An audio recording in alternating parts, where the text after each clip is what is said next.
Today in Salinas, we witnessed a fire that started on a small sailboat.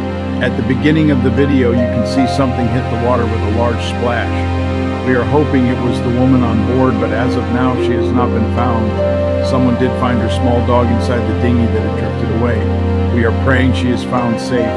On our way back to our boat, I spoke with the police. They were trying to control the fire using salt water, but it wasn't effective. We had throwable Elide fireballs on our boat, so we brought 3 back to them. You can see in the video when they threw them in, the fire turned white for a short time.